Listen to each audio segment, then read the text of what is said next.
পুনরুত্থানকালের দ্বিতীয় সপ্তাহ, বৃহস্পতিবার। প্রথম পাঠ শিষ্যচরিত 5 অধ্যায়, পদ সংখ্যা 27 থেকে 33। আমরা পুনরুত্থিত খ্রিস্টের সাক্ষী, আর সাক্ষী আছেন স্বয়ং পবিত্র আত্মা। প্রেরিতদের নিয়ে এসে মহাসভার সামনে দাঁড় করানো হলো। তখন মহাযাজক তাদের জেরা করতে শুরু করলেন। তিনি বললেন, আমরা তো ওই লোকটার নামে কোনো উপদেশ দিতে স্পষ্টই তোমাদের বারণ করেছিলাম, আর দেখো তোমরা কিনা সারা জেরুসালেমে তোমাদের উপদেশ তবুও ছড়িয়ে দিয়েছ।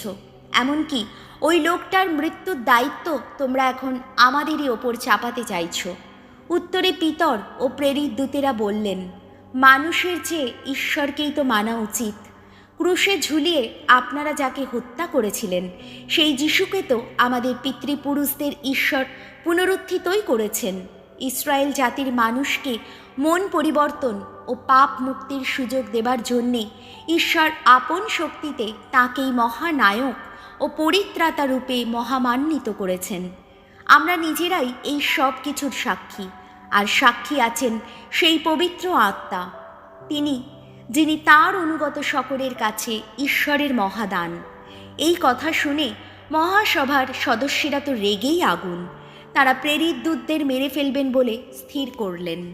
প্রভুর বাণী। শাম সঙ্গীত ধুয়ো। দিনজন ডাকলেই প্রভু সাড়া দেন। ভগবানের প্রশস্তি গান গাইব অনুক্ষণ। সততই আমার কণ্ঠে বেজে উঠবে তার গুণগান।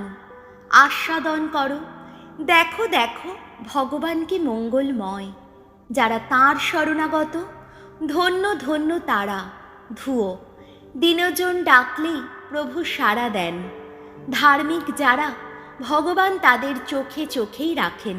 তাদের মিনতির ডাক কান পেতেই শোনেন। ধার্মিকেরা ডাকে, ভগবান সাড়া দেন। সকল সংকট থেকে তাদের তিনি উদ্ধার করেন। ধুয়ো। দিনজন ডাকলেই প্রভু সাড়া দেন। ভগ্ন হৃদয় যারা, ভগবান তাদের কাছে কাছেই থাকেন। বিচূর্ণ যাদের মনোবল, তাদের তিনি রক্ষা করেন। ধার্মিকের জীবনে আসে অনেক দুর্ভোগ, ভগবান সব কিছু থেকেই তাকে কিন্তু উদ্ধার করেন। ধুয়ো। দিনজন ডাকলেই প্রভু সাড়া দেন। বাণী বন্দনা। জয় মৃত্যুঞ্জয়, জয় তোমারই জয়। থমাস, তুমি আমাকে দেখেছ বলেই করেছ বিশ্বাস। যারা না দেখেও বিশ্বাস করে, ধন্য তারাই, ধন্য। যোহন রচিত মঙ্গল সমাচার 3 অধ্যায়, পদ সংখ্যা 31 থেকে 36। পুত্রকে যে বিশ্বাস করে সে শাশ্বত জীবন পেয়েই গেছে। ঊর্ধ্বলোক থেকে যিনি নেমে আসেন, তার স্থান সবার ওপরে। এই পৃথিবী থেকে যে উঠে আসে, সে নিজেও পার্থিব, এবং সে যা কিছু বলে তাও পার্থিব। স্বর্গ থেকে যিনি নেমে আসেন, তার স্থান সবারই ওপরে। নিজে যা দেখেছেন আর শুনেছেন, তারই বিষয়ে সাক্ষী দিয়ে থাকেন তিনি। অথচ তার সেই সাক্ষ্য বাণী কিনা কেউই মেনে নেয় না। যে লোক তার সেই সাক্ষ্যবাণী মেনে নেয়, তাতে সে এই কথারই সুনিশ্চিত সমর্থন জানায় যে ঈশ্বর সত্যবাদী।